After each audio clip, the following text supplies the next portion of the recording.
You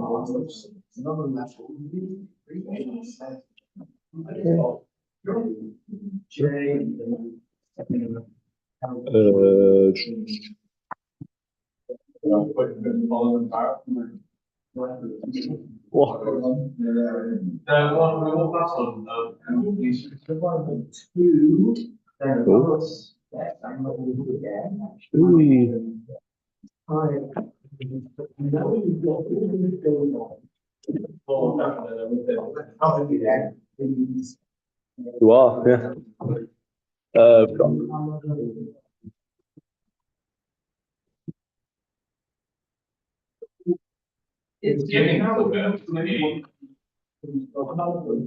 Hello. You're next to you. Good. If I have your slides downloaded.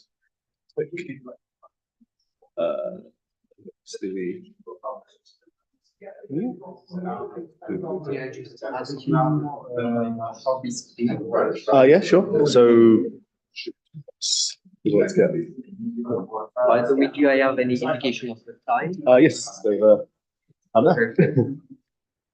All right. So what's this? There and Zoom, shared screen, reader. Hide that. You are here. So well, the email that I have sent you several emails. Yeah, I know. Sorry. I finished them a minute ago. Oh, as I expected. Yeah. So it should be down to go through the slides, and then this one here is. Fantastic. I was like, oh, I've not seen Bruce today. He's going to be here. Is he going to be giving the talk? That's fine. I'll just send it to the email. It's the g.j.k at PGR, whatever. The hiring. You hire people with only one paper. one paper? I only have one paper. Am I good enough, or will I be rejected? Depends on you. It's so is it George? Yes. Yes, that one there. Great. Hello. Sorry for just getting your final slides are coming in. excellent. Hope it's all done. It's not. Well, it gives you a more interesting game device, right? It's more exciting. Thanks. Sorry for doing last minute. That's fine. Well, they'll tell you they always take a while to come across. This is the. Yeah.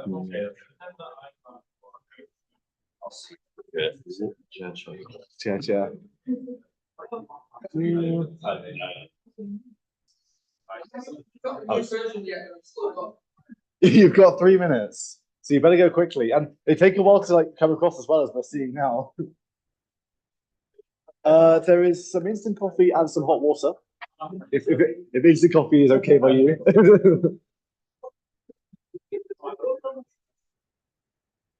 Where it is. It takes so long to come through. I guess the university spam filter has to check through the PDF and make sure it's okay. Yeah, the other two are in place.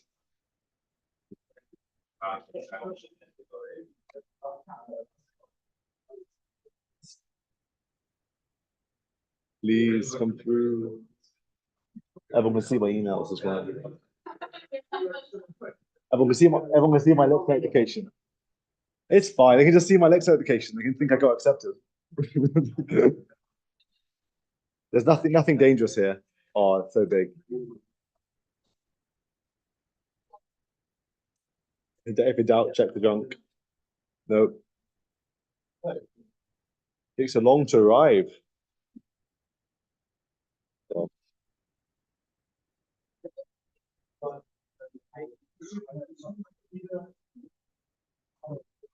They'll arrive eventually. Oh well. We have 2 minutes, it's fine. I'm gonna check. Plenty of time. So yes, they should. So the current one is up. I'm seeing there's in the PDF thing. It's just just all maybe and then who knows? Should arrive very. Oh, there it is. Hey. Oh, oh no, it's spoilers, spoilers. We'll have to turn off the thing.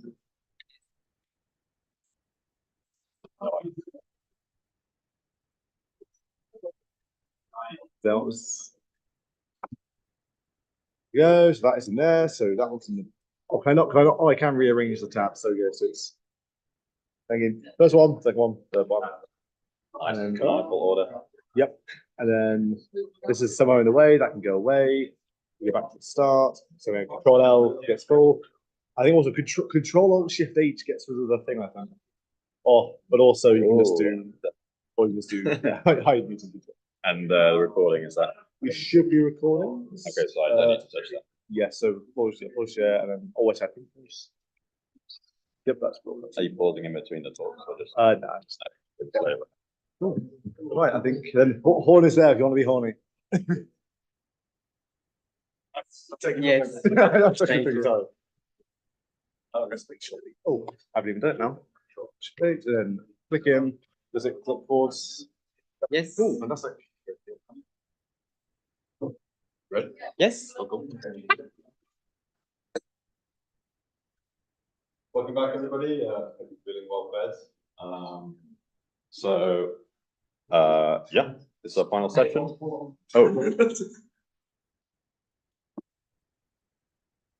On. talk amongst yourselves, and I can use the horn again. I should have turned them off because I don't think they just still spin them up. But they'll come. They'll come back. Cool. Okay, so first up we have Tommy and Sakria. We'll talk about single set cubicle categories. So first of all, thank you very much for giving me the opportunity to talk today. So I'm Tanguy Massacrier, I'm a PhD student, and today I would like to talk to you about the joint work with my supervisors, Philippe Malbos and Georg Struth, about single set cubical categories and their formalization with a proof assistant.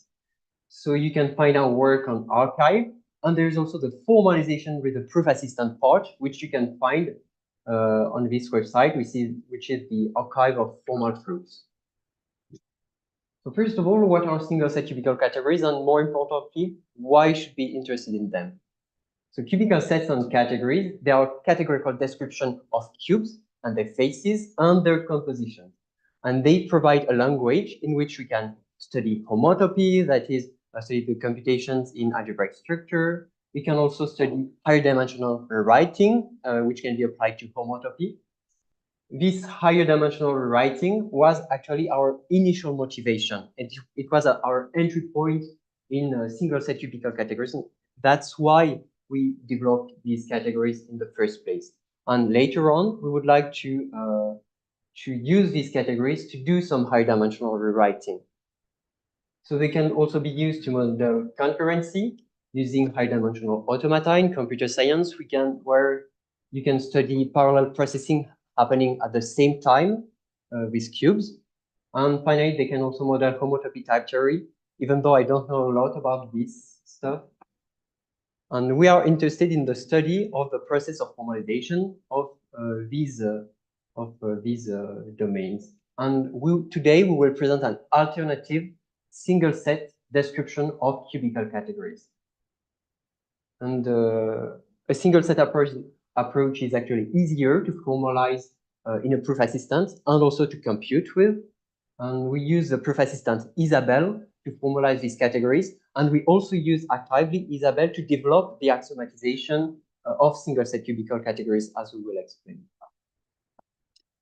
So in higher dimensional rewriting, we're interested in the study of computations in an algebraic structure and the study of the geometry of the computations in an algebraic structure. What is their shape? So for instance, consider all the expressions in n plus. So you have the numbers, you have additions of the numbers, and you can wonder, how do I compute such expressions? And we will replace equalities with oriented arrows. And you can think of that as them as oriented processes, as algorithm. So for instance, here, 1 + 1 reduces to 2. It's oriented. But then, if you start from 1 + 1 + 1, there are two ways to compute it. Either you start with the left-hand side plus, which gives you 2 plus 1, or the right-hand side plus, which gives you 1 plus 2. In the end, all of these reduce to 3, but by different paths. So they are not the same algorithm, giving you 3 from 1 plus 1 plus 1. And we want to compare these paths by filling this square with a 2 cell, which still will be oriented. So this branching and confluence makes a square shape, which we fill with a square to cell. And we can keep going, starting from 1 plus 1 plus 1 plus 1. You can reduce it to 4 by many different paths, which naturally arrange in a cubic shape. And on every face, you have 2 cells, which represent relations between the relations. So this is an expression. 1 cells are relations between expressions. 2 cells are relations between the relations. And then you have relation between the relation between the relation if you add a 3 cell inside this cube. And we can keep going and add higher dimensional cells. And cubical categories, they provide a language to formalize this computation and the study of the geometry of this computation. And in a forthcoming work, for instance, we apply it to the study of abstract rewriting systems. So now we can give a definition of cubical categories, which dates back from which has been given first by Brown and Higgins. So cubical omega category is the data of sets CK of K cells for any dimension K. So you have C0, C1, C2, and so on. Face maps, partial Ki, going from the dimension Ck to the dimension K minus 1. Here you can think of K as the dimension and I will represent the direction in which you take the faces. There are degeneracies, which are kind of identities, epsilon Ki. And finally, composition, which are partially defined. And they all satisfy a bunch of compatibility expression conditions, sorry. So this is cubical omega categories. And if you take all this chain and you forget everything happening after dimension n, you get the definition of cubical n categories. So let's explain a little bit more all this structure. So maybe I will start with the dimension of the cells.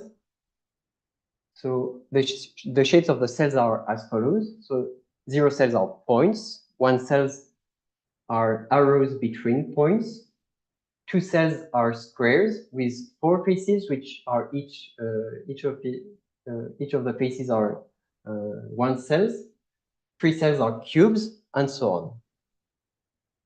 Now the faces in every direction I, there are 2 faces, the source and the target, which we denote by partial I minus and partial I plus. And we will often drop the K index, which just represent the dimension of the cell.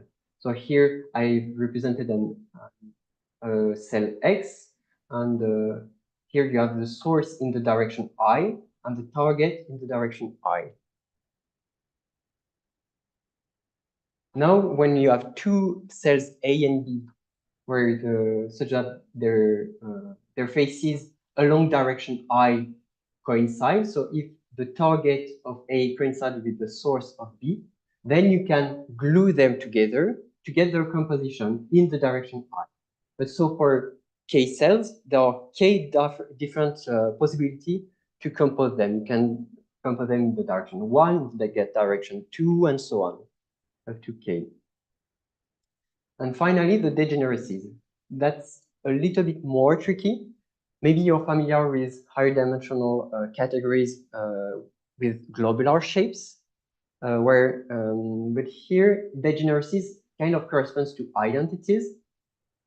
So from a 0 cell X, you can get an identity 1 cell, identity for the composition. So you copy X and you just draw an arrow between the 2 copies, and it will give an identity arrow, an identity 1 cell. But if you start from a 1 cell F, there are 2 ways to represent it as a degenerate, as an identity 2 cell in a 2D world. You can either draw F horizontally, copy it and draw arrows between the two copies. But you can also draw F vertically, copy it, and draw arrows between the two copies. So this will be an identity for the vertical composition, and this will be an identity for the horizontal composition of cells. So degeneracies epsilon ki are the identities for the star ki composition. Now that we understand a little bit better cubical categories, we can define a functor. A functor between two cubical categories is a family of maps, Fk, indexed by the dimension k, which preserves the structure, the face map, degeneracies, and so on. So you have F0, F1, etc. And it gives you the category cube n of cubical categories. But this is not enough for what we would like to do. The issue is that all the directions are kind of are not related with one another. They don't interact with one another. So we need ways to connect the different directions, and that's why we add connections. So connections are kind of twisted degeneracies. So they look a lot like the degeneracies where you have the equal signs here, but you starting from a k-1 set X, you represent it in the direction I, and you can bend it in the direction I+1 to get this connection. And if you add connections to cubical categories, you get cubical categories with connections. And you can also require your functors to respect this structure, this additional structure, to define the category cube gamma n of cubical categories with connections. And Al-Ag, Brown, and Steiner have shown that cubical categories with connection, the category of cubical categories with connection, is equivalent to the category of globular categories, so regular or higher categories. So working with in cat n with regular higher categories is the same thing as working with cubical categories with connections. Now we would like to move from this classical cubical setting that is well known to a single set setting. So what is this single set setting? It's an alternative model of cubical categories. The idea is that actually in cubical categories, you represent sometimes the same information twice. And the low dimensional cells are already encoded in the higher dimensions as identity cells, as the degeneracies. So for instance, cell X in C0 is already represented in C1 because there is the identity of X. And so you can forget all the low dimensional structure and just keep the highest dimensional cells. And we say that it will, if we add some nice structure to this set, it will be enough to encode exactly the same information as in cubical categories.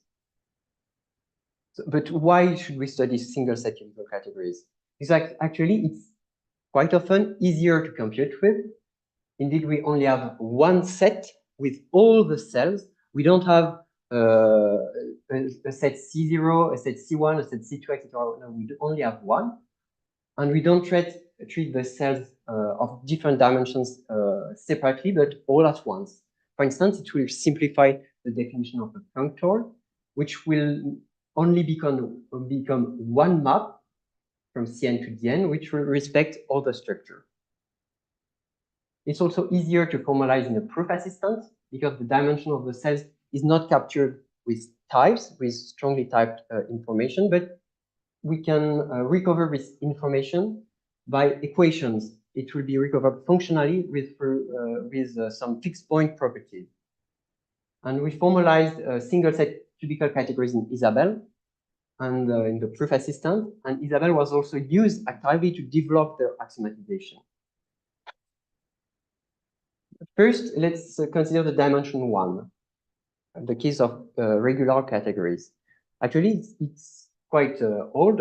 MacLean introduced these single set categories at the data of a set of cells, face map, so delta minus the source and the target delta plus, and some partially defined composition, respecting a bunch of properties. Some of them you might recognize. For instance, here there is the third line is the associativity, but some of them might seem new to you. For instance, the red equations on the second line. Here we have that x composed with its target is still equal to x. That means that face maps and images of the face maps are identities for the composition. And that's how we will recover the zero cells from this set of arrows. So if we consider the fixed points of the face maps, they are the identity arrows for the composition, and they correspond to zero cells for in classical categories. For instance, here, if I have a one cell X, I can draw its source and its target as equal signs, as equal and identity arrows.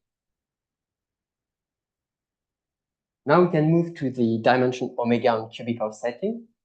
A single set cubical omega category is the data of a family of single set categories indexed by I, which will represent the direction. So there is one single set category structure, category structure in every direction.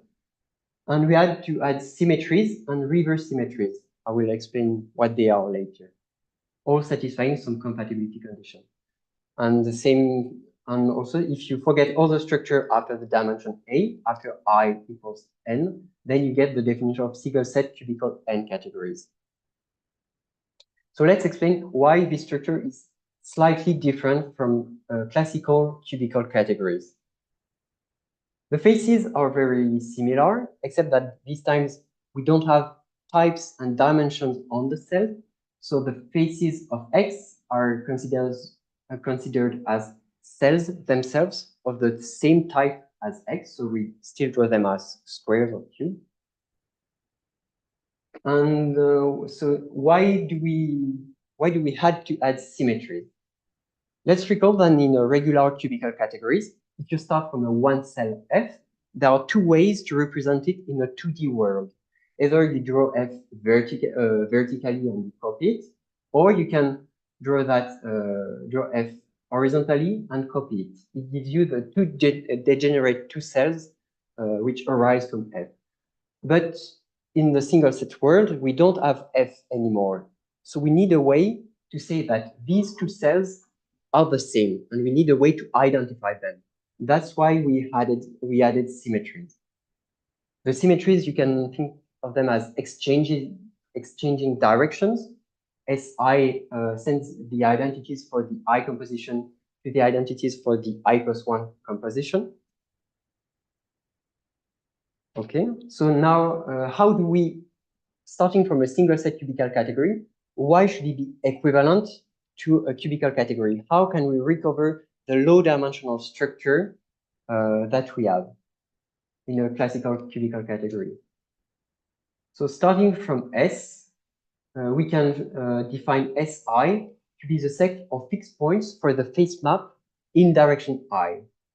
So here, starting from S, which is the set of two cells in a single set cubical 2 category, you can look at S1 and S2. So S1 represents the one cells drawn as degenerate two cells horizontally, and S2 will represent the set of one cells drawn as degenerate two cells vertically.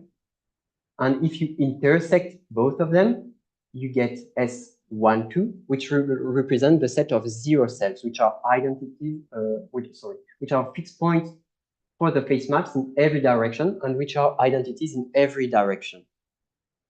Okay. Oh, and also S1 and S2 are isomorphic for S1, and all of this structure forms a lattice. The same thing is true with single set cubical 3 categories. For starting from S, you can get S1, S2, and S3, which will represent two cells. If you take their intersection, you get the sets of one cell. And if you intersect all of that, you get the set S1 to 3 of zero cells. So if you have 0 degree of freedom, that is, you are an identity in every direction, you are a zero cell. If you have 1 degree of freedom, you are a one cell. If you have 2 degrees of freedom, you are two cells. And this red chain of inclusions is actually enough to recover all the classical cubical structure which lies inside a single set cubical category. So from this, we can move on to the dimension omega and do the exact same thing. If you are, so this is the set of fixed points for the face maps in every direction. So they represent 0 cells. These are the set of fixed points for the face maps in every direction except one, which represent the 1 cells and so on. So you have a chain of inclusion. And so from a single set cubical category, you can recover some classical cubical information, some information about low dimensional cells. So now that we understand a little bit better single set cubical category, we can define functors between them. And as said earlier, it's very easy to define a functor between single set cubical category. It's just a map in set, preserving the structure, preserving the face maps and so on. So this defines the category S cube n of single set cubical n categories. And as before, we can add connections to single set cubical categories. Here, nothing new and nothing very fancy. It's just maps gamma I alpha, which will represent your connections. And this gives the category S cube gamma n of single set cubical categories with connection. And as explained just before, from a single set category, you can recover the low dimensional cells, but not only the cells, but all the low dimensional structure using some fixed points of the face maps. And so we have found that single set cubical categories, well, the category of single set cubical category is equivalent to the category of cubical categories. And same thing stays true with connections. So computing with single set category, cubical category, the same thing as computing with cubical categories. And just before jumping to the conclusion, I would like to add a little word on Isabelle. So Isabelle was used both to find a good definition of single set cubical categories and to prove the equivalence of the categories. So how did we find the definition of single set cubical categories? First of all, at the beginning, we tried to copy all the classical cubical axioms. For instance, this is an axiom on the faces of the connections in the classical cubical world, and we tried to copy it in the single set setting. We realized that we needed sometimes to twist a little bit the axioms. So here we had to insert a symmetry. And then we tried to show the equivalence of categories.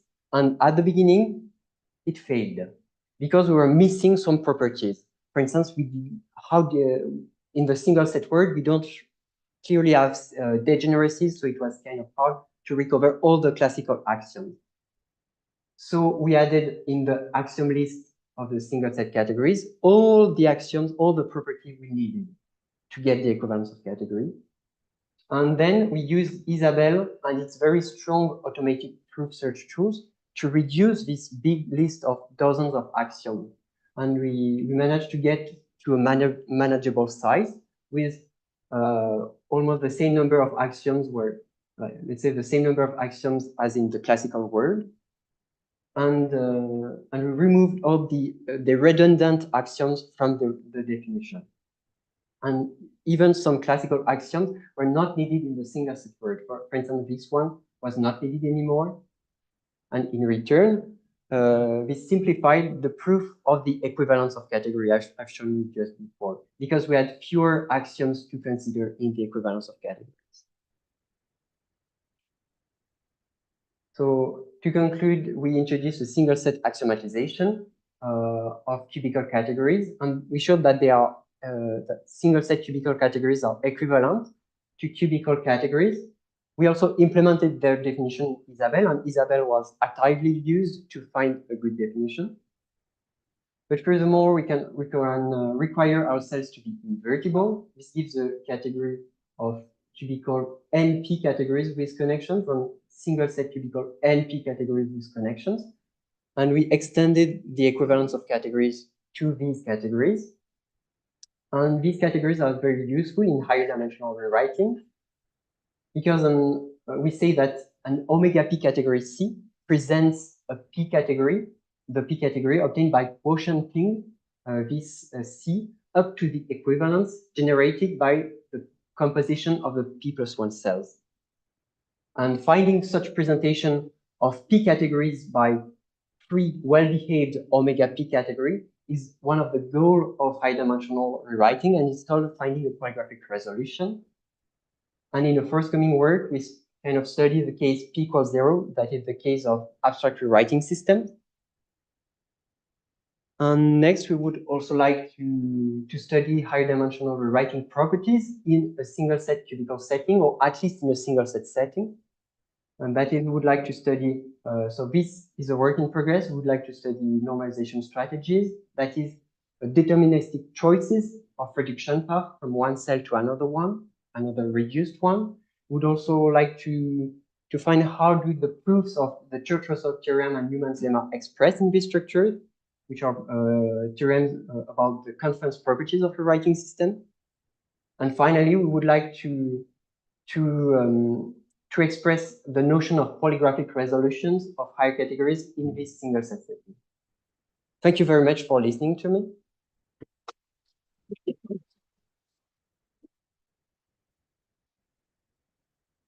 Do you have some questions?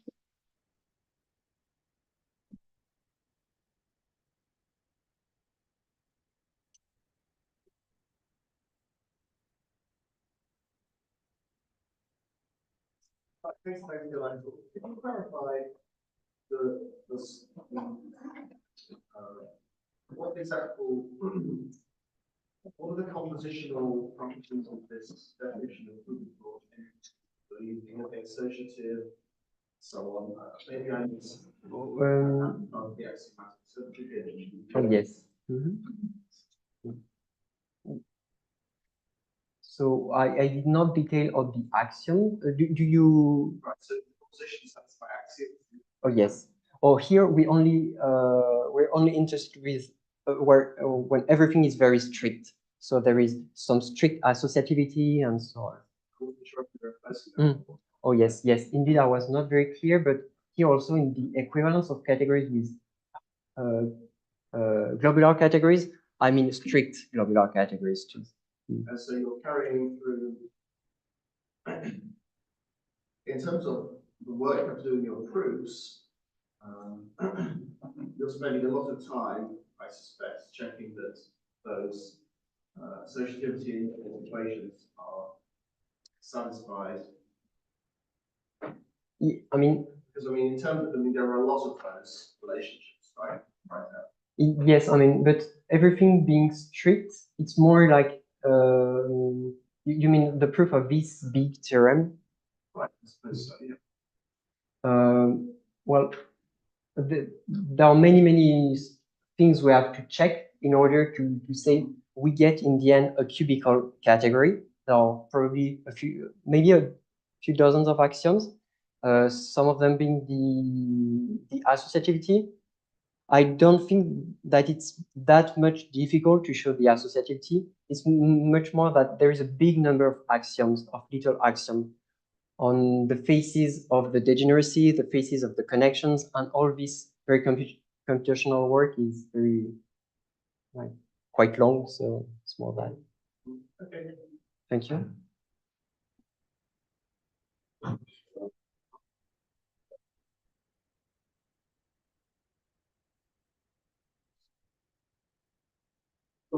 Thanks for the talk.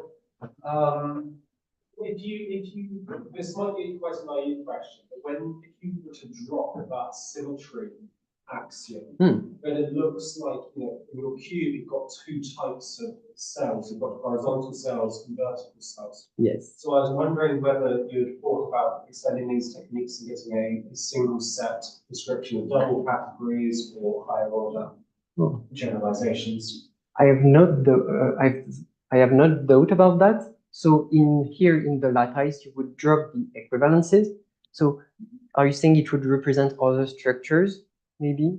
I think the 2 dimensions is very reminiscent of a double category. Okay. Oh, yes.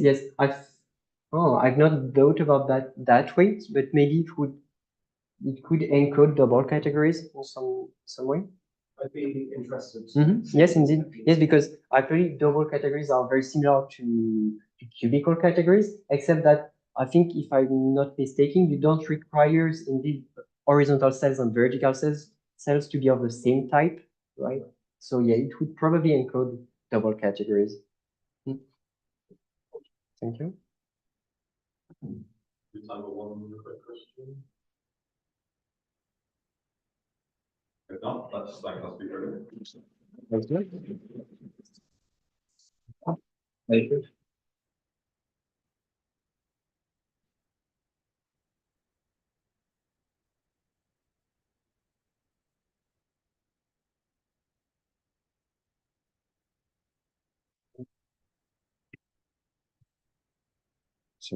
Yeah. I don't think so. I think I can just speak like there's no mic. Yeah. Okay, so yeah.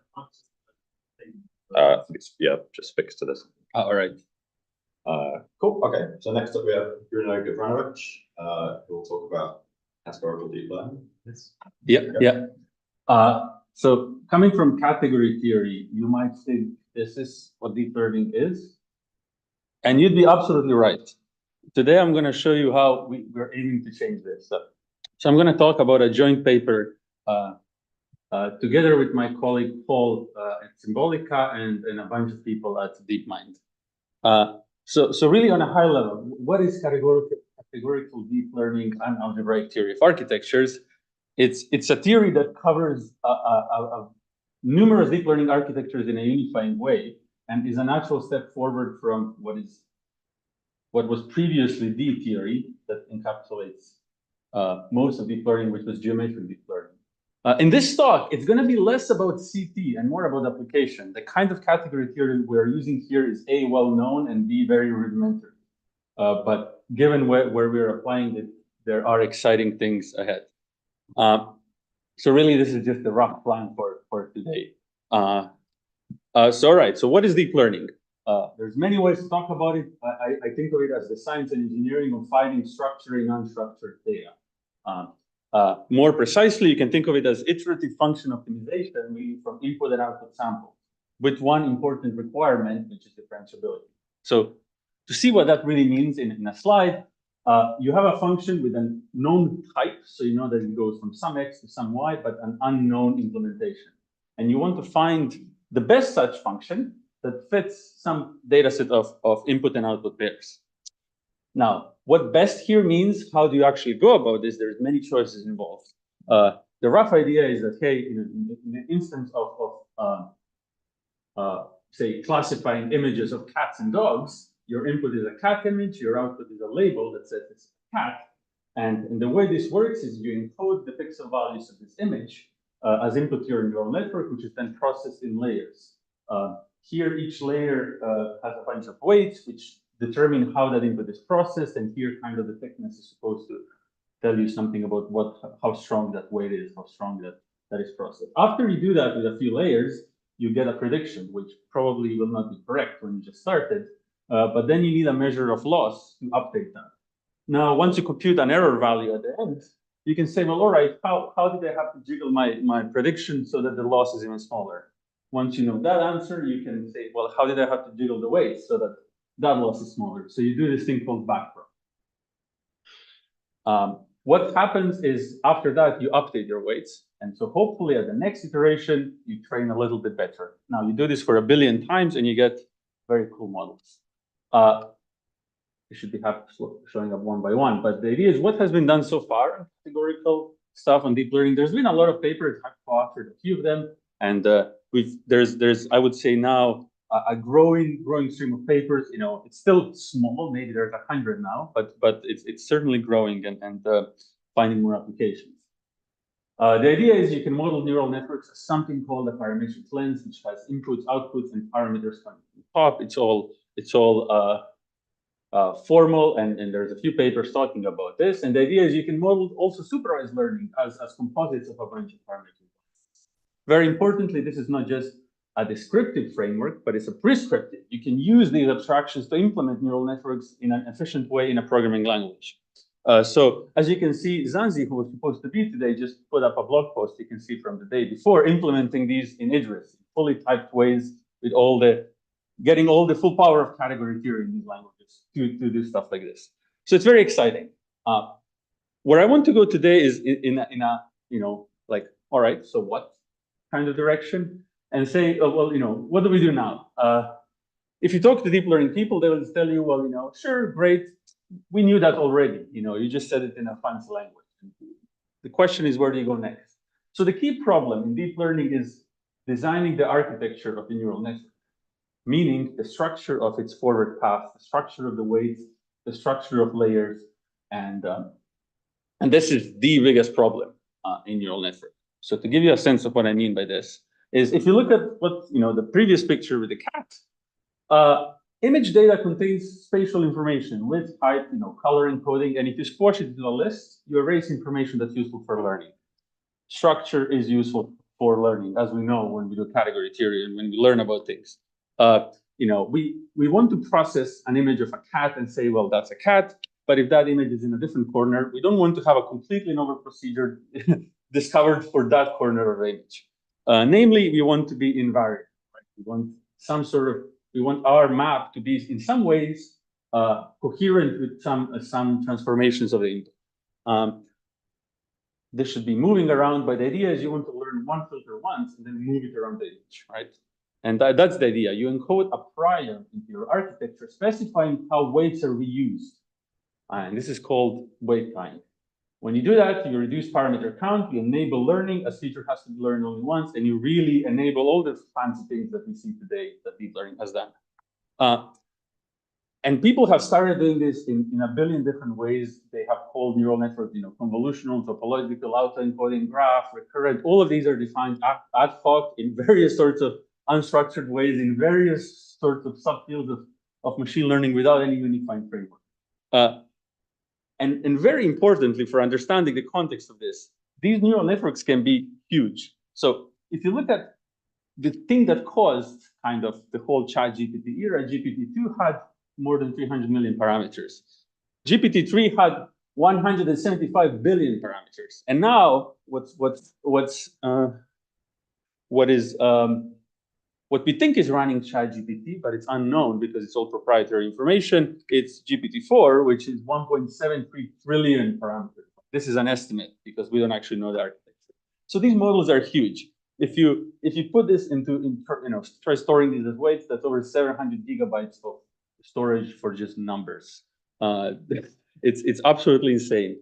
It costs more than $60 million to train, and it's completely inscrutable. It's very hard to explain it. It's very hard to have some sort of regulations around this. It keeps hallucinating outputs. It does a lot of things fascinatingly well, so that should be said.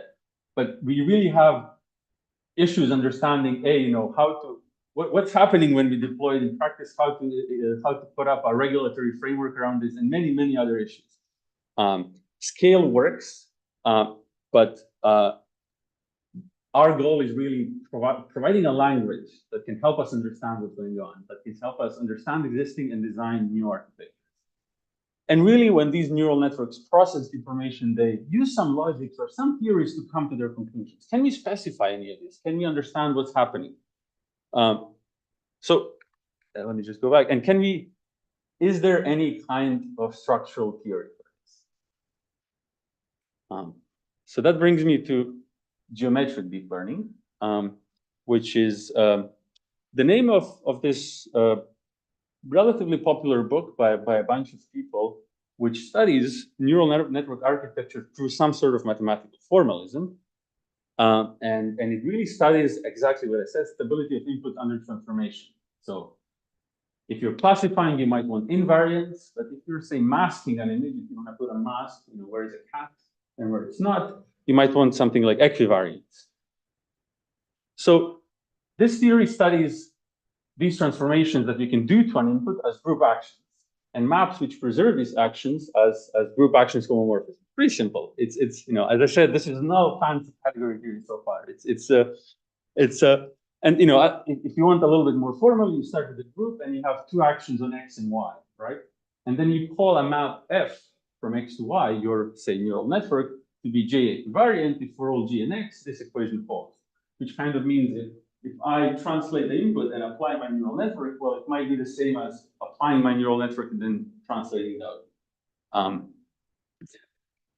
So people have realized that, a lot of these kind of ad hoc architectures fall under the same umbrella of, groups of translations, rotation, scaling, and a bunch of different ones. And they've managed to use this stuff in neural networks by instantiating this in particular categories. Then you represent these maps as matrices, and then this equation gives rise to an equation between matrices specifying the weight times Q. And this is incredibly useful for really just giving some sort of a framework for understanding what's going on in some of these methods. Compared to, I don't know how many of you have seen or tried to do deep learning. Many things are ad hoc, and this was a great improvement forwards. So GDL, geometric deep learning, covered a wide array of architectures. So really all sorts of group convolutional neural networks, graph neural networks, topological neural networks, and so on. And it's been a successful story. But it left some things to be desired. It covers equivariance with respect to invertible operations. So if you think about, deep learning is implemented as programs on computers, and we want our theory to be coherent with all of the computer science that we have, all of the categorical semantics of various computer science concepts. And therefore, we'd love to talk about things that are really interesting in computer science, like recursion, like automata, like reading to, writing or reading from memory, of some dynamic programming algorithms and so on. But all of these are steps of these operations are non-invertible. If you do some aggregation, it's going to squash some information. If you read or write from memory, it's hardly ever inverted. So this has been a long-standing problem of how to bridge this deep learning formalism and geometric deep learning, this mathematical structure with data types, branching, algorithms, and all these concepts from computer science. So more generally, bringing back to the question of ChatGPT and all of this, how do we even specify the kinds of reasoning neural networks use? We want them to reason algorithmically. I'd love to have something that forms plans that we can look at and validate and falsify. And we'd love them to use some sort of inductive or co-inductive reasoning in a verifiable and explainable way. So this is what brings us to kind of the things we have been doing in this paper, which we call categorical deep learning. And the idea is, if you know machine learning, this is going to look like kind of like this. It's, if you can just train your neural network and not worry about this, but you can also, oh yeah, we do terminal algebra. It's all kind of fancy, but this is the right audience for this. So what we did is, again, it's a very simple thing. Well, you can think of group actions as really as algebras, and algebras for the group action monad. And instead of thinking about equivariant maps, you think about algebra homomorphisms for that same monad. So really, there's this canonical commutative diagram you can draw where you've got one action on one side saying how you can transform the input, another action on the other side saying how you can transform the output. And then really your map being a homomorphism means it's a map from X to Y that makes this particular diagram complete.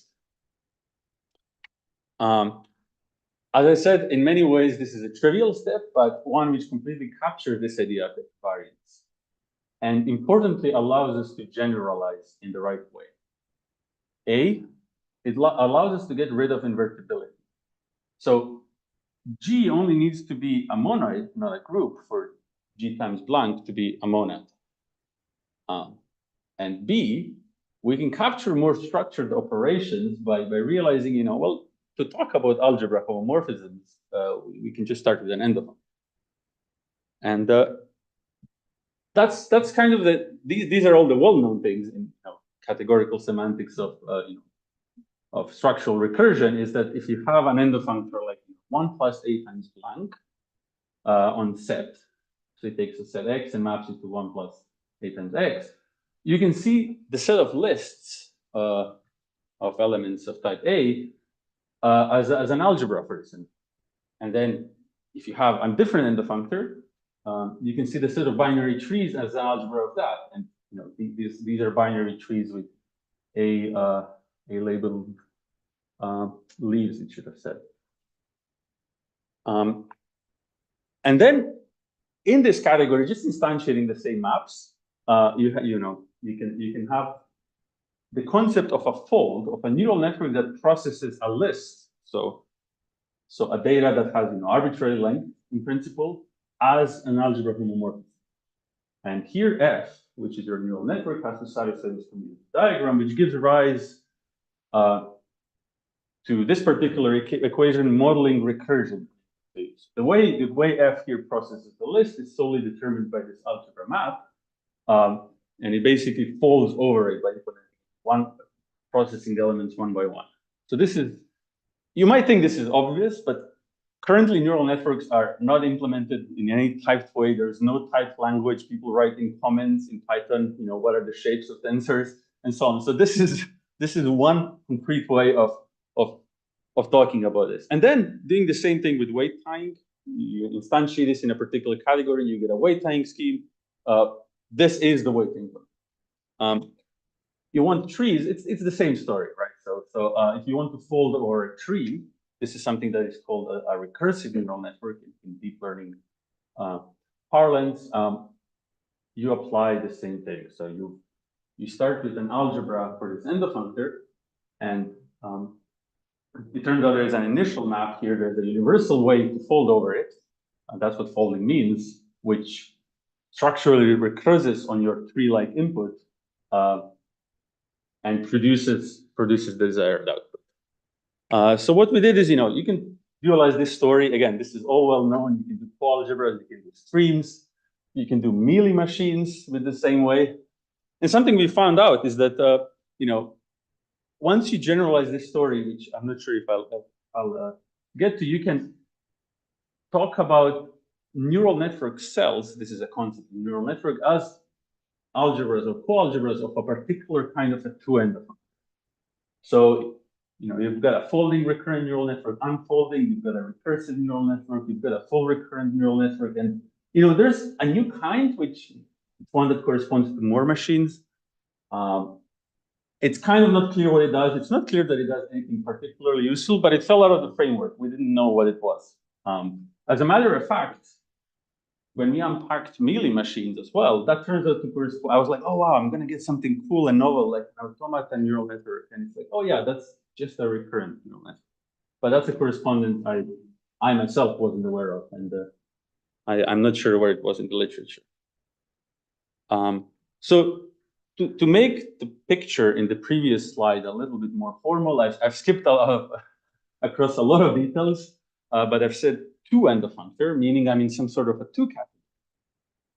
And the idea arises that when you want to do these constraints, of weight time, one way is to just study layers study a linear layer as a morphism in a category of F vector. But neural networks have nonlinearity, and you often need to explicitly track parameters. As a matter of fact, this is exactly how these are implemented in practice. If you look at TensorFlow or PyTorch and so on, you need these parameters. And so the way you do this is with this two category called para that has been defined now numerous times, where your objects are still sets, but a map from A to B is now a parametric function, which comes together with a choice of a parameter P. So it's given by a pair P, where P is an object in your category, and F, which is a map from P to J. And then you've got also two cells, which model reparameterizations. This is a well-defined thing. You can read about it in many different ways. With the main idea being is that if you think about neural network compositions, this might be one network with one parameter, this is another network with other parameters. What happens when you plug them together? Well, you put the parameters in parallel. Right? You tensor them, or you take their product.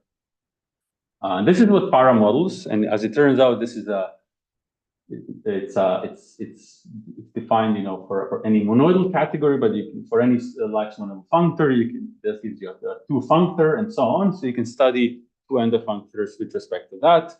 I will invite you to read the paper for these details. a little bit more, but they explain the picture in the previous diagram a little bit better. And then the main idea is that you get weight sharing automatic. So that's the idea. You plug in an abstract idea of what a cell is of a neural network that needs to be repeated in some ways across your domain that you're doing, and that happens automatically. Here it's one corresponding to these Moore machines, which processes, say, a list of inputs and produces a list of outputs, and the cell is given in this particular way, which is copied. Here it's a recursive neural network which processes trees with A-labeled leaves. So, for instance, you might think of 1, 2, 3, 4, 5. These are 5 inputs, might be 5 words in a language. I am now in Birmingham or something, and the tree structure might correspond to the parse structure of that, corresponding to parts of speech. And then you might want to fold over these values depending on there's some sort of higher semantic structure. So this is also well used, but we're providing this general framework. So let's see where we are. So this is a unified two-dimensional categorical framework, capturing not only invertible group actions, but concepts from computer science, such as very discrete and algebraic ones, lists, trees, automata, and kind of data types. And allows us to talk about structural recursion in a principled manner. This is kind of what I wanted. It's to tie this with things that are already well known in practice. So there's a bunch of future work that we're looking forward to exploring. One is, well, you can study algebra homomorphisms, you can study coalgebra homomorphisms. Cool stuff arises if you study this category of coalgebra to algebra morphisms, which can be seen as an instance of dynamic programming algorithms. So dynamic programming algorithms, you got a set of problems, and if you want to solve it, you can call this solution a dynamic programming algorithm. You can break it into, so you need to have a way F which breaks problem F and problem P into subproblems. You break it into subproblems, you solve the subproblems, and then you combine the solutions. So this is a coalgebra, this is an algebra, and there's a well-defined way of putting this together. I don't have a reference here, but you can check the paper for much more on this topic. And the future work I am particularly excited about, it is that you can learn these equivariants. You can learn this structure specifically. So the prevalent paradigm until at least 5 years ago was that you bake in priors yourselves. If you've got a convolutional neural network, if you've got images and translations, you use a convnet. If you have some time series data, you might want to use a recurrent neural network, and so on and so on. So you have to yourself look at the data, and then you do the weight tying out manually, and then the neural network learns it. This works, and this has been employed in practice for a long time, but it's a paradigm that's been challenged by the transformer architecture, and I claim this is arguably one of the main reasons why you see them doing the things they're doing. You talk to ChatGPT, it's going to talk to you about category theory, it's going to write a poem, it's going to learn a new problem while you talk to it. The idea is it does this weight tying automatically. It observes the data, and then it constructs the weights on its own.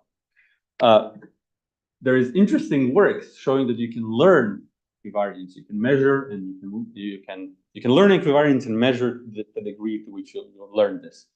And as a matter of fact, there is architectures like transformers which can learn it better. They can learn translation equivariance better than convnets.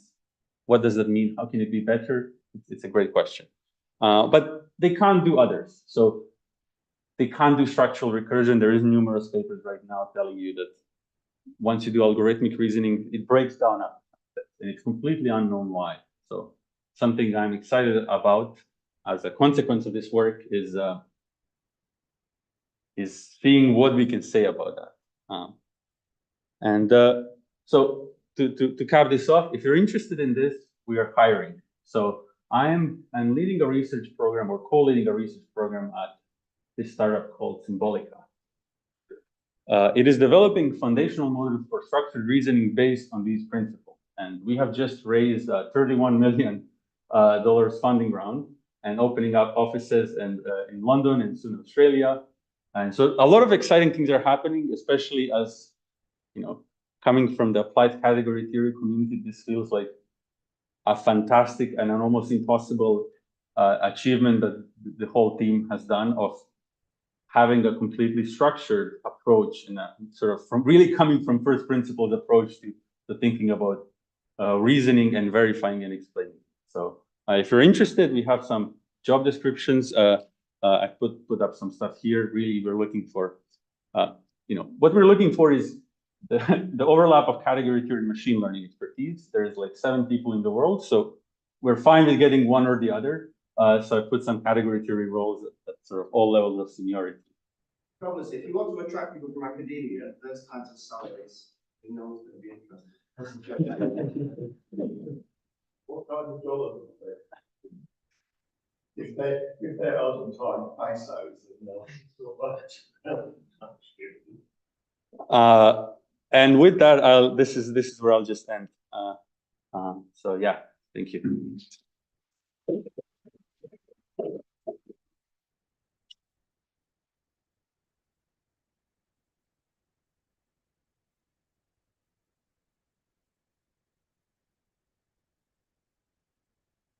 Thanks for the call. I understand when you went from proof actions to F algebras and stuff like that, but it's not clear to me exactly what you did when you dualized the picture for F algorithms.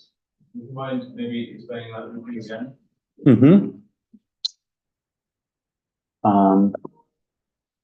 So you're talking about this part of the story. Yeah, you say you can dualize. Oh, right. So you can take. Still get the equivariance thing that you talked about before. Yeah. Yeah. So instead of a diagram like this, you've got, you would have just the arrows pointing the other way. So you would have a map from, you would have a map into, so say I take I mean, just linking this to the picture you had before when you had this group action acting on the way you described it. It's like you can either do your neural network first and then what was it called? And then translate, or you can translate and then neural network after. Does that work in the co-output? Yeah, except it's dual. You sort of say, well, I can either generate a stream and then look at the next output of that stream, or I can look at the output of this and generate a stream for that. You get sort of a dual story.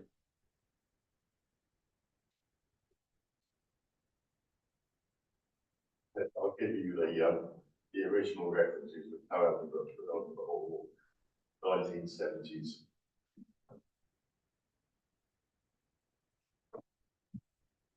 Time for a couple more. Yeah, I think there's no references in this talk, but if you look at the paper, we've tried to find I think there's lots of Jacobs and lots of all of this stuff related to this. Right. So you were talking about like more general bias. Do you have ideas of how to like characterize equivalent networks in your setting? And the second question, like as you know, equivalence is an implicit condition. And sometimes it's difficult to clarify that equivalent to something. Would you have an idea of how to generalize the proof with respect to like in the dense setting of the map propagation or equivalent network equivalent to the kind of a This is separate from backprop and lenses. This is only the forward pass. And what I mean by more structured operations is really F algebras for an arbitrary F being endofunctor. Yeah, but I mean, like, this is a very big space, and then the key most of the time is difficult to characterize without the network. There is required to something like networks for 3D equivalence, like it's for with respect to SO3, SON is not the same thing. Like most of the time for SON you don't have anything. SO2, SO3 are not the same networks. Convolution is very different. So you have an idea of how to characterize equivalent networks. So you said you have a setting, you can define your setting. Equivalence, which is with respect to a more general action than the ones that by groups. One very important question is how to characterize. My second question is maybe you can characterize it, but then with the backpropagation on things that are strangely invariant. And this is something that is, I think, people will know how to do. What do you mean by characterize? Like, for example, say that so you're gonna give a certain layer, like a layer that is invariant, and you're gonna compose them with, like, for example, linearity. And then you're going to say that this is dense inside of the operator direct divide. Like universal property, universal approximation theorem for divide networks. Maybe we can take this offline. I'm not quite sure what you're pointing at. Yeah, one last question. Thanks. So we go back to the beginning. You have this nice analogy of the cat. Right? So we understand that situation. You've got a data set of lots of pictures of cats. The cats are in different places. We want to learn from that data set. We have to classify cats. So it's a symmetry operation, and that's captured in the wait time rules for a convolutional neural network, right? That makes sense. Could you just sketch in simple terms how this scenario changes in the new world? Say we're learning some different data type, not images, but I don't know, trees, right? What is the monoid action? It's not the group. It's not the group translation. It's not the group of translation symmetries anyway. It's some monoid. So what monoid is it? And what's an example of the data set we can train on, right? So it's For example, let's load cats. What's the example? What properties are you learning of these trees? right. So the two questions are: what's the monoid? The second, what is the data? First one, it's not a monoid. So you can do m times blank to do a monad, but so that's a general monad. Let's call it T. But here we're saying instead of a general monad called T, we can just do an endofunctor, right? And that endofunctor is here a plus blank squared. So there's no monoid, but the algebra still describes a way by which.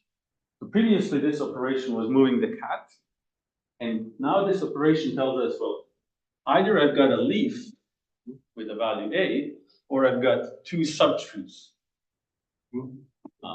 And then this operation tells me that, well, either I can process the two subtrees and then collapse it together, or I can consider that as a big tree and process it. Okay, so then what's the data set? What properties do you learn with the data set? In the simplest sort of example, the general idea. So in the simplest example here, it would be a parse tree of a sentence. That's the most common. So you'd be learning which strings represent sentences and which don't. I mean, it's a classifier example. Right. So here I might be. So there's a bunch of different things. One that comes to my mind is doing a sentence embedding, which is calculated as if I embed each word somehow in a big space, then I want to, I am learning. I can embed am learning as a string together, and that gets embedded together with the word I, depending on this parse structure. And this gives me for instance, a sentence embedding. Still, it's a very different sort of a model than the cat supervised learning. Yeah, it's very different.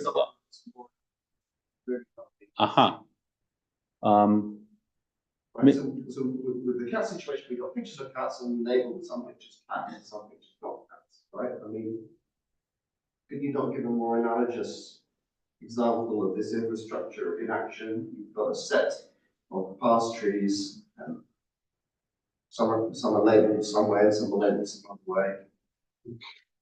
Is there some fundamental reason why you can't give an example? Oh no, I just need to think a bit better. I'm sure there's an example with classification here as well. I'm now imagining it. I have to maybe think for a minute.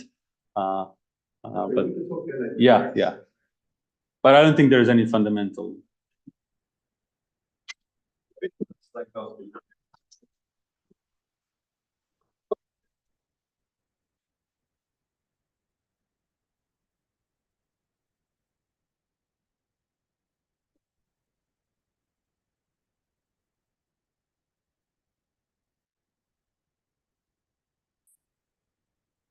Okay, so this is Oh, This is the maybe. down and up, yeah, Yeah, I think that. right.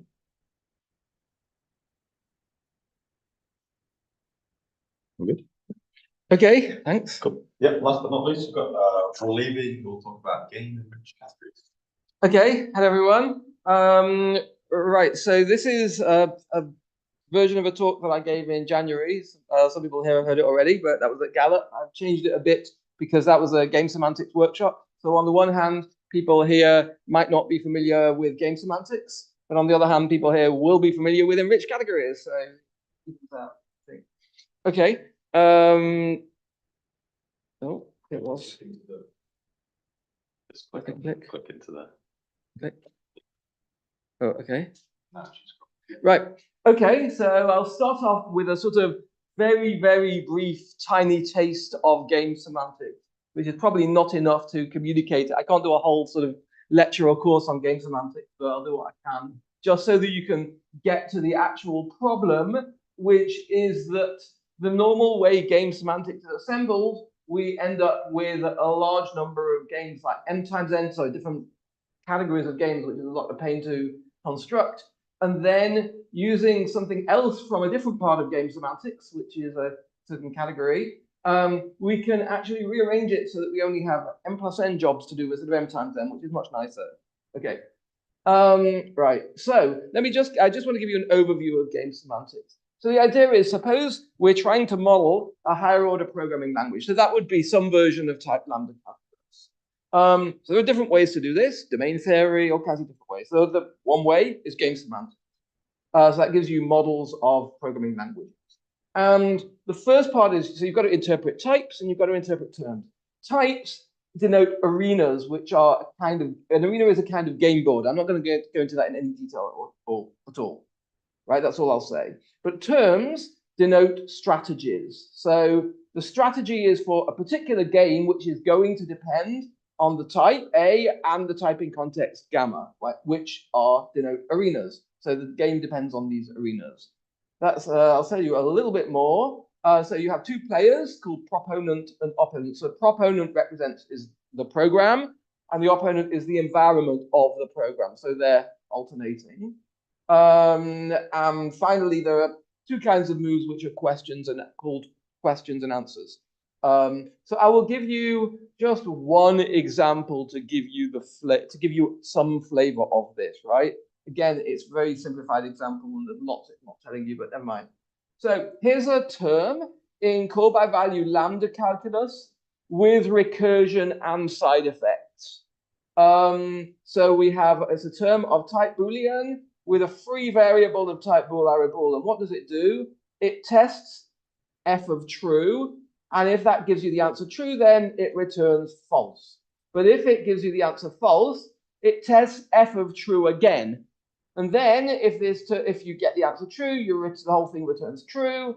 If you get the answer false, you diverge. Diverge means go into infinite loop or hang, right? So the program just hangs. Remember I said the program has got recursion, so you can do infinite loop. And notice that because I said there's side effects in the language, it's possible that the second call to f true gives you a different answer from the first one, because maybe there's a hidden flag that makes it give you different answers. Okay, that could be. So there's a term. And we can, when we want to interpret that term as a strategy. So strategy can produce different plays. So here's one play it could produce. So the player, so proponent program, could ask a question, f of true, and get the answer out false. And what then happens? The program will then ask a question again, f of true. Maybe now it'll get the answer true. And if it gets that answer, proponent will answer true, right? Being a strategy, it has to be able to respond to any possible opponent behavior. That's the idea of a strategy, right? It says how proponent plays in response to any possible opponent behavior. So this term denotes a strategy, and this is one particular play of the strategy, right? In this example, you see, I mean, this is a deterministic language, so the strategy is going to be deterministic, right? Once you've got the opponent move, that then determines the next opponent move, but it can diverge. Like if we go down this line, if we got the answer false here, proponent would just diverge. It wouldn't actually play. So these are really partial strategies. Okay, that's really all the background that I'm telling you about game semantics. I could give you lots of different languages and go into the games in a lot more detail, but there isn't time. Sorry. Okay, so typically we organize game semantics using category. In fact, we organize all kinds of models of programming languages, but in particular game semantics using categories. It's very convenient to do so. So I will just so the objects are how we interpret the types, right? And the morphisms are how we interpret the terms. So here's one example, which is for a language. This is a call by name language with where you can store integers but not higher order stuff.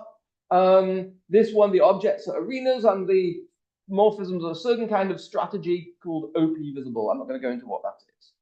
This is another kind where you're able to store functions. So you want a more liberal kind of strategy without these special conditions of visibility.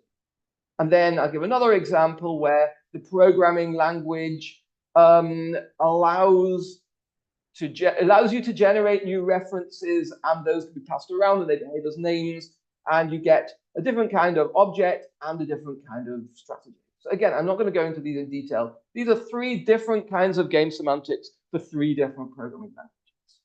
But all of these programming languages are deterministic, just like before, right? That feature hasn't changed. So they are still deterministic strategies. Okay, so now this is a lot of work. Every time we do this, we have a lot of work to do. So in particular, we have to define the objects, right? They're the arenas. We have to define the hom sets. We have to define composition of usually some kind of strategy. We have to prove associativity, which is not an easy matter.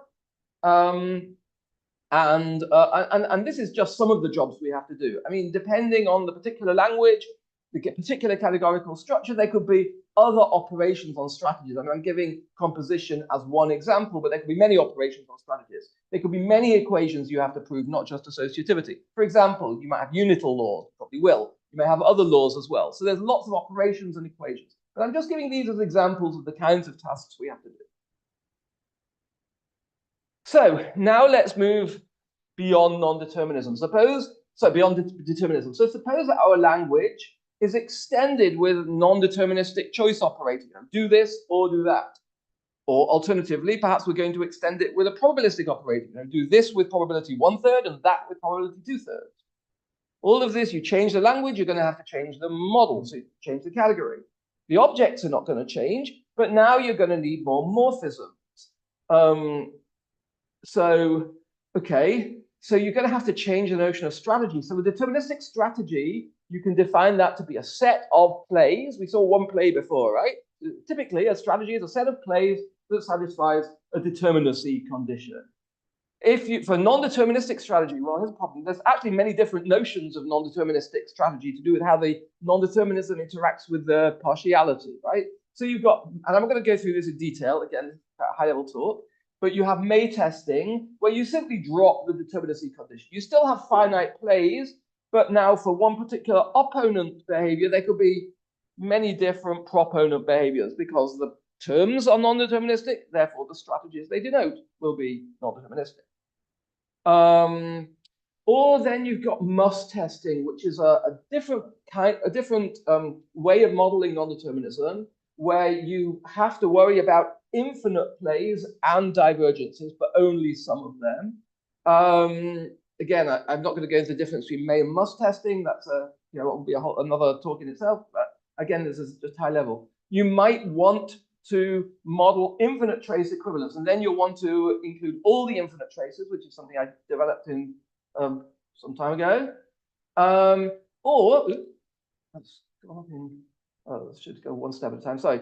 Or you might not be working with trace equivalence. Once you've got non-determinism, you might be looking at bisimilarity. So you might want to say, this program is able to do this behavior and then be in a state where it can do this and can also do that. So you're looking for finer equivalence, and then you are going to use a different notion of non-deterministic strategy. You'll be constructing that using a final co-algebra. That's non-deterministic strategy. And then if alternatively, if your language has probabilistic choice, again, you've got different notions of probabilistic strategy. So you might care about trace equivalence And then you get a notion of probabilistic strategy that says, given a finite play, what's the probability of that finite play if you get these opponent moves? So that will give you a finite trace notion of probabilistic strategy. Or, again, you could do some version of bisimilarity, which makes more distinctions. So you could do that. I mean, even if for any game, whether it, for chess, you could consider several different notions of non-deterministic strategy for chess and several different notions of probabilistic strategy for chess, right? It's not like there's one clear notion. There are different alternatives. Okay, right. So this means a lot of work, right? So we said we had 3 models for 3 different programming languages. We extended them with non-determinism and probability. And then we've got all these different notions of strategies. I've just shown you the deterministic, 3 notions of non-deterministic, 2 notions of probabilistic. It's a lot of models. So altogether now, we have to construct m times n categories for each of our models. It's a lot of work. Each one, you've got to do all this stuff: onset, composition, proof, associative, blah, blah, blah. The paper that I wrote with infinite trace, I remember it was infinite traces. It was this one, infinite traces for general strategy. And it was a lot, and it was really, you really saw, associativity, all the work that you have. You sort of have 2 parts of work, because you have the work because of the game semantics and the work because of the infinite traces. Now, you could say, this is great if you want to write a lot of papers to fill your CV. That's a positive, that's a positive side. But I thought it would be nicer to just be able to prove associativity and so on just once for each row without having to do it again and again every single time we change the notion of strategy. Okay, so that's the end of the second part. I've said that I'm saying that this is annoying, right? To have so much work to do. And now, in the last part, we're going to answer this question and give a sort of an alternative approach. I hope that's not all worked out in detail, but I believe we'll avoid this problem. But first, I want to go back to a different thing from the literature, also from the game semantics literature, but not really game semantics of programming languages. It's just more sort of categories of games. And so there's a certain Cartesian closed category that was introduced by Martin Hyland. It's actually a co-Kleisli category for the Hyland co-monad on the category of simple games, but that's a side issue. For our purpose, it's just a Cartesian closed category. And it's called G sub bang, right? That gives away that it's a co-Kleisli. But anyway, we'll just think of it as one single thing rather than built up in stages. An object is a forest. So just think of a forest as being like a game, right? You've got a forest and you just move down the forest and that's your game. It represents a game where the roots are opponent moves and then proponent and so on. So a morphism from chess to draft. Let's say A is chess and B is draft. What's a morphism from chess to draft? It's a strategy for the following game, which we call B to the power A. So the opponent starts off by playing an initial move in draft, and then proponent can carry on playing draft. But proponent at any time can initiate a new thread of chess. So maybe after 100 moves, you might have 5 chess threads going on as well as a draft thread, right? And so this is how you play. And it's only proponent can switch between these threads, but opponent can't. So this would be a morphism from chess to draft. Okay, so this is the Hyland's category of games. And again, this is nothing to do with programming languages. Now this is just a category of games. We're going to see how this is useful to us. Now, you can vary this. You can vary this work. You can consider a May testing non-deterministic version of this category, a must testing, infinite trace, like all of these. The different for each notion of strategy that we considered, you get a version of Hyland's category. So each of these is Cartesian closed, just as before. The same, the exponentiation operation doesn't change. The object structure, all of these categories have the same objects, right? Which are just forests, literally just forests. Each of them is Cartesian closed, as I say, and the original one, G bar, is embedded in each of them as a Cartesian closed wide subcategory. right? So they're just more liberal because we've liberalized, in each case, we liberalize the notion of strategy. Okay. I should say, to go back, when I was saying, just to remind, when I said strategy here, I always meant partial strategy. Proponent is always allowed to just give up and hang and do nothing more. But now it's more, but in these it's more complicated because there's also non-determinism or probability coming in. Right. So setting up, of course, there's a lot of work to set up all of these variations of Highlands category. But how many jobs do we have to do? N jobs. Remember, N was the number of columns in our table, right? Those correspond to different notions of strategy. So for each notion of strategy, you have to set up one of these variations and embed the original Highland category inside it. That's one piece of work. So setting up all of these things is going to be N jobs, one for each column. Okay, so let's say we've done that now. We've done these N jobs. Now, remember that for the leftmost column, deterministic column, we had M categories, three categories. One was arenas and OP visible, or arenas and general strategies, or strong nominal arenas and equivariant strategies. So one for each programming language.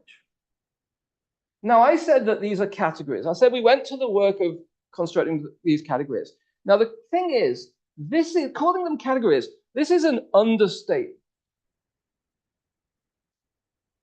Because they're not just categories. Well, I say I hope, I'm not really checked out the details here. That's probably a huge amount of work in itself. But anyway, I'm pretty confident that these are enriched categories, enriched in Highlands game category GBang that we talked about. Right, so what does that mean? Let me spell that out. So that means that objects, okay, enriched categories, objects, you still need objects, so they're just going to be the arenas, no change there. But now, in order to say that these things are GBang enriched categories, that means for each pair of arenas, you don't just give a HOM set from A to B, you give a HOM game, right? And that's the game that a term is a strategy for. So this is the big difference, HOM game. As I say, the strategy, the morphisms, in the ordinary category, you've got morphisms from A to B, but they are strategies for this HOM game. Yeah, so for example, in the case of the OP visible strategies, you would have a particular game where you have pointers and this visibility condition has to be satisfied. Again, this is probably not, if you're not familiar with visibility, then don't worry, this is just an example. But the point is you get a game and the strategies are precisely, the morphisms that you want are precisely the strategies for this game. So now, again, we've got more work. We've got to give an enriched category. What do we have to do? We have to give the HOM games, yes. We also have to give composition, but this is no longer an operation on strategies, which it is. Remember previously, the morphisms are strategies. Therefore, we need the composition of strategies, which is an operation on strategies. But now it's different. We have a single strategy going from this, which is a morphism in G-bar, the enriching category, from this game times this game to this game. So altogether, that means a single strategy. Composition for given arenas ABC, we just want a single strategy which computes composition. And likewise, associativity is no longer this universally quantified. For given these four arenas, A, B, C, D, you don't just, previously we said for any three strategies, A to B, B to C, C to D, you can associate them either way and you get the same thing, right? So you have to quantify over three strategies. No longer. Now we have a single equation saying that the left associated composition, which is one strategy, and the right associated composition, which is one strategy, are the same. So now you have just one equation to show associativity. And then showing, once you've got an enriched category, you obtain an ordinary category. The associativity and the composition associativity come out automatically. So the traditional composition associativity, which are in an ordinary category, they follow from the fact, let me check, but I believe it, that in the enriched category, you have composition associativity. Okay, now we've been down this column, right? To do this work, we did this, we still have to do this work once for each column, right? Sorry, once for each row in the left column, right? So we've been down the left column, which is just deterministic. Okay, now, if for each row, we don't just want a G-bang enriched category, we want a G-bang may enriched, we want a G-bang must enriched, right? As we move along the row, we now have to do all these enriched categories. So it sounds like we haven't actually made any progress because we still have m times n jobs. In fact, it's even worse. We haven't just got all of these ordinary categories to build. We've got to make enriched categories, which is even more work. But no, luckily, we can use change of base. So what does that tell us? If we've got a monoidal functor from V to W, any V enriched category becomes a W enriched category with the same objects, right? So in our case, remember, we had, for example, G-bang may, we had an embedding of G-bang and G-bang may. So because we've got a G-bang enriched category, that automatically gives us G-bang may enriched. And similarly for all the other columns. So having done the left column, we automatically we fill the rectangle, right? For each row, we've done the leftmost entry and all the other entries come for free. So this is what we wanted. And similarly for must, right? We can embed deterministic strategies in non-deterministic with must testing. And so we fill out the must column automatically. And so on. Again, all of these things, home games, all of the composition associativity, that all comes out of the change of base principle, nothing more to do. So let's summarize.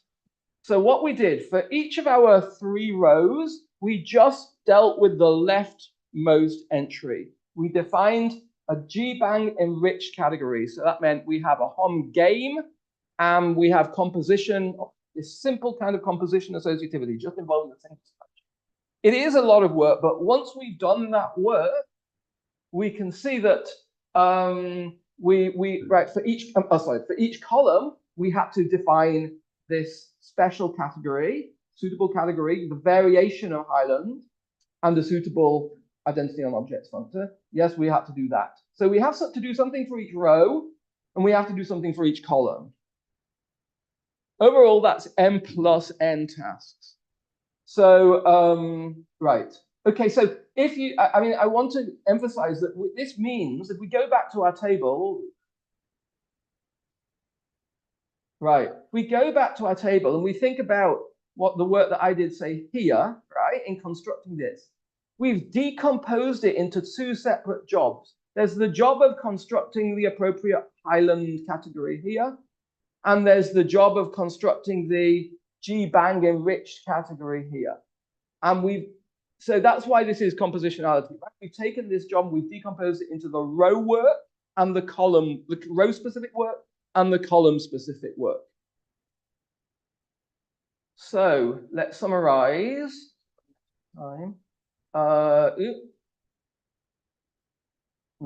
Take home message, right? So the take home message is don't say category when what you actually have is a game enriched category. Instead, you should work harder to tell the whole story, which is that it's a game enriched category, and this will pay off because then you will cut down the amount of work as M and N, especially if M and N are big, then this will definitely pay off. That's it.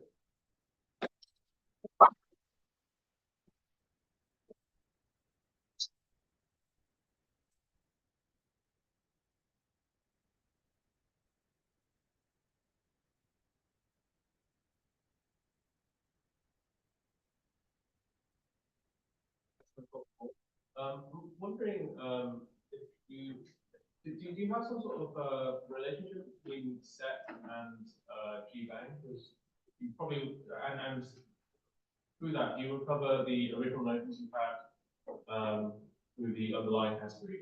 Yes. Okay. Good question. So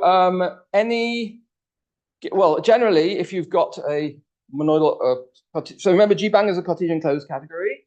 Therefore, it has a functor to set, which is just the global elements functors, morphisms from 1 to blank.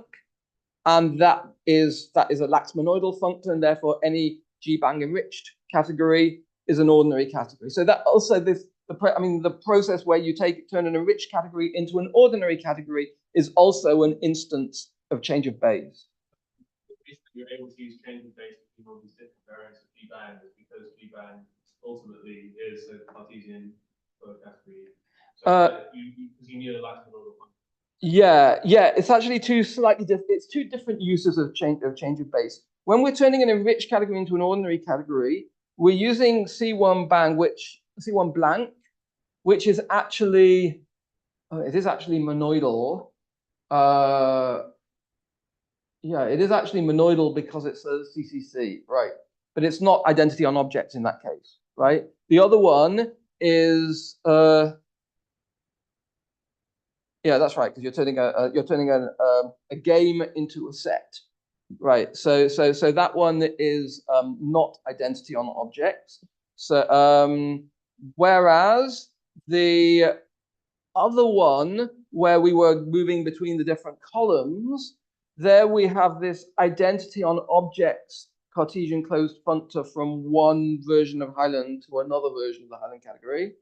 And that means that as we move between, if we go back to our big rectangle of enriched categories, in each case, the HOM games, not only do the objects not change, but within each row, the HOM games also don't change.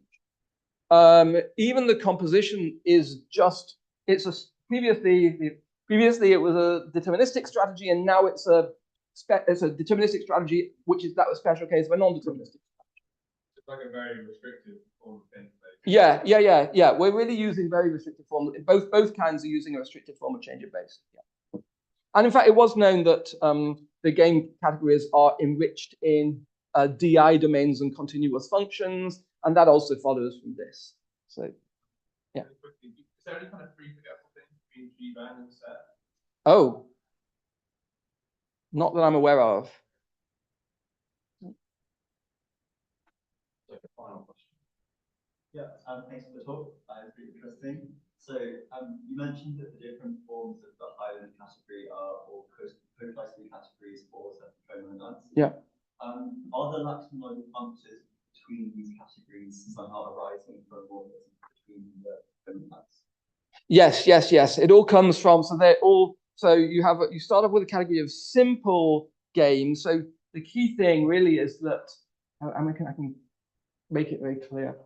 If you go back to, I was defining this one, right? I said a morphism, from chess to drafts. Opponent starts playing drafts, and proponent can start a new thread of chess any number of times. In the category of simple games, a proponent can only start chess at most once. That's simple games. And then you have the comonad, which allows multiple instances. All of that is going to carry on being the case in these variations. So you build up the category of simple games, and then the comonad goes up as well. So yeah, everything in each case, the whole story breaks down into these two parts: the simple games and the comonad. Thanks. Let's thank our speaker one more time.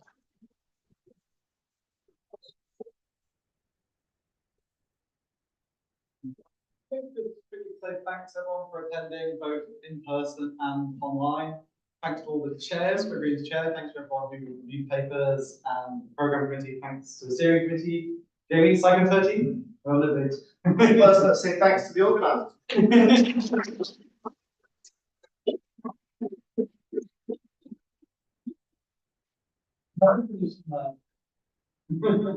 SYCO 13, I think we're open for proposals. So get them in quick. When will it be? Who knows? Is September normally a good time, or December? Or wait. Squeeze on a little bit. Thank you everyone. Yeah, please do. Got a lot. Okay, at the end.